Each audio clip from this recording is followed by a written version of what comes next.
पनि म्यादी प्रहरीमा भर्ती हुन चाहनुहुन्छ भने तपाईँको लागि एकदमै महत्त्वपूर्ण कुरा भनेको त्यसको पाठ्यक्रम सिलेबस हो। कुनै पनि परीक्षा चाहिँ सिलेबस बिना उत्तीर्ण गर्न धेरै गाह्रो हुन्छ। सिलेबस चाहिँ तपाईँहरूको बाटोमा खुड्किला थप्ने काम गर्छ, अप्ठ्यारो बाटोमा चाहिँ यसले सजिलो बनाउने काम गर्छ है त। अब ढिला नगरिकन सुरु गरौँ। साथीहरू, यो निर्वाचन प्रहरी अथवा म्यादी प्रहरीको एक्जाम चाहिँ जम्मा 4वटा चरणमा हुन्छ। तपाईँले एउटा चरण पार गरेपछि मात्रै अर्को चरणमा जान दिइन्छ है त। अब ढिला नगरिकन सुरु गरौँ। प्रथम चरण रहेको छ प्रारम्भिक शारीरिक परीक्षण। अब यहाँ चाहिँ तपाईँको बियरिङ टेस्ट हुन्छ है त।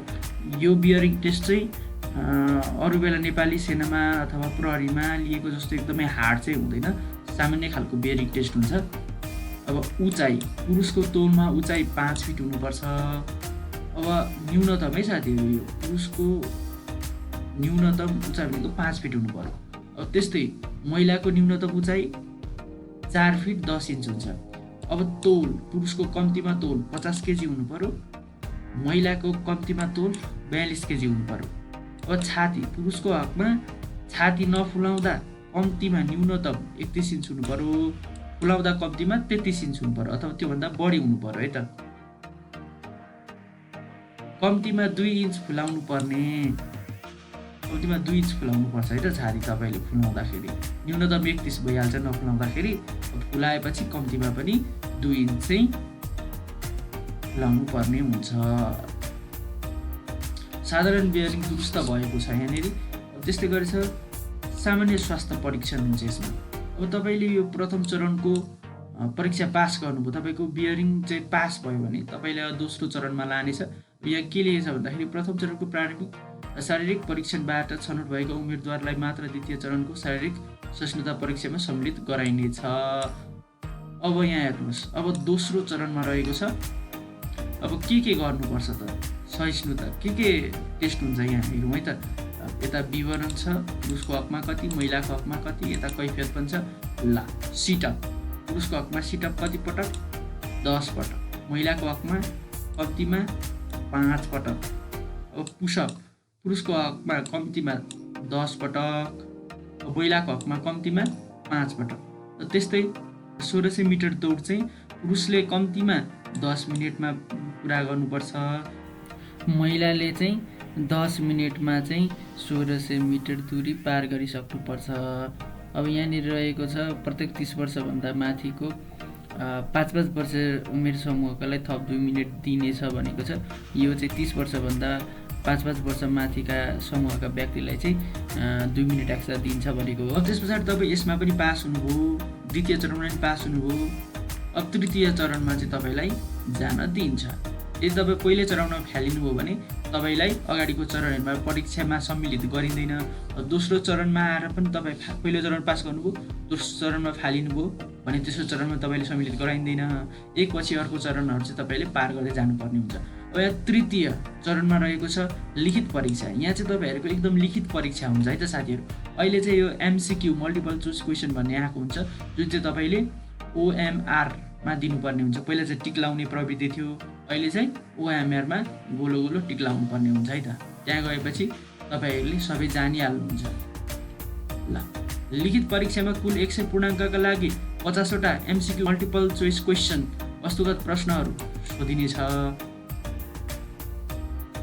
100 पूर्णाङ्कको 50वटा, यानि कि एउटाको 2 नम्बर है त।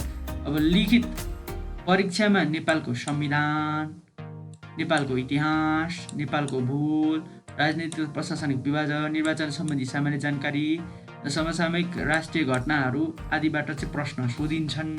यसमा चाहिँ तपाईँले सामान्य रूपमा चाहिँ ज्ञान हासिल गर्नुभयो भने हुन्छ। त्यस्तो लोकसेवाको जस्तो एकदम भित्र भेगमा गएर पढ्नु पर्दैन। जो सामान्य रूपमा तपाईँले जानकारी लिनुभयो भने तपाईँले मजाले परीक्षा दिन सक्नुहुन्छ। अब यहाँ हेर्नु है त, तपाईँ पास हुन कति नम्बर ल्याउनुपर्छ? तपाईँले पास हुनको लागि 40 नम्बर ल्याउनुपर्छ है त MCQ-मा। तपाईँले कम्तीमा पनि 20वटा प्रश्नको चाहिँ सही उत्तर लेख्नुपर्ने हुन्छ। चौथो नम्बरमा जाउँ। अब तपाईँले यो परीक्षा पनि पास गर्नुभयो, यो तृतीय परीक्षा लिखित परीक्षा पनि पास गर्नुभयो भने चाहिँ तपाईँले चौथो चरणमा जान दिन्छ। लिखित परीक्षा उत्तीर्ण भएका मध्ये आवश्यक सङ्ख्यामा अन्तर्वार्ताका लागि उम्मेदवार छनौट गरिनेछ। अन्तर्वार्ता 20 पूर्णाङ्कको लिनेछ। अन्तर्वार्ता समितिको गठन दफा 6 को उपदफा 2 बमोजिमको समितिले निर्धारण गरे बमोजिम हुनेछ। ओके, 20 पूर्णाङ्कको पनि तपाईँहरूलाई चाहिँ के दिनेछ त अन्तर्वार्ता लिनेछ। अब तपाईँहरूले यहाँ मेन कुरा जानुपर्ने कुरा चाहिँ यहाँ नोटमा लेखेको छ। चतुर्थ चरणको अन्तर्वार्ता समाप्ति पश्चात लिखित र अन्तर्वार्ता परीक्षाको प्राप्ताङ्कको आधारमा अन्तिम नतिजा प्रकाशन गरिनेछ। एक चरणको परीक्षामा उत्तीर्ण भएको उम्मेदवारहरूलाई मात्र अर्को चरणको परीक्षामा सम्मिलित गराइनेछ। नेपाली सेना, नेपाल प्रहरी, सशस्त्र प्रहरी, नेपालमा कार्यरत रही निवृत्ति भरण वा उपदान प्राप्त पूर्व सुरक्षाकर्मी वा पूर्व वन रक्षक हकमा लिखित परीक्षा लिन आवश्यक हुने छैन। यदि तपाईँ पहिला नै नेपाल प्रहरी अथवा सशस्त्र प्रहरी अथवा यो सेनामा चाहिँ जागिर खाइसक्नु भएको छ भने उहाँहरूलाई चाहिँ लिखित परीक्षा लिँदैन है त। त्यसको लागि चाहिँ तपाईँहरूले प्रमाणपत्र लानुपर्ने हुन्छ है त। ल साथीहरू अनि तपाईँहरूले माथि शारीरिक तन्दुरुस्ती अनि शारीरिक सहिष्णुता जस्ता एक्सर्साइजहरूबाट प्राप्त गर्नुभएको नम्बर, लिखित परीक्षामा प्राप्त गर्नुभएको नम्बर, अन्तर्वार्तामा प्राप्त गर्नुभएको नम्बरलाई आधार मानेर चाहिँ त्यसको जोडबाट चाहिँ तपाईँहरूको छनौट गरिन्छ। एउटै ठाउँमा अब एकदम भारी सङ्ख्यामा चाहिँ मान्छेहरूले आवेदन दिने हुँदाखेरि मान्छेहरूलाई फाल्नुपर्ने हुन्छ। त्यही भएर तपाईँहरूले चाहिँ आफ्नो अध्ययनलाई राम्रो बनाउनु होला। फिजिकलको साथसाथै पढाइमा पनि ध्यान दिनु होला।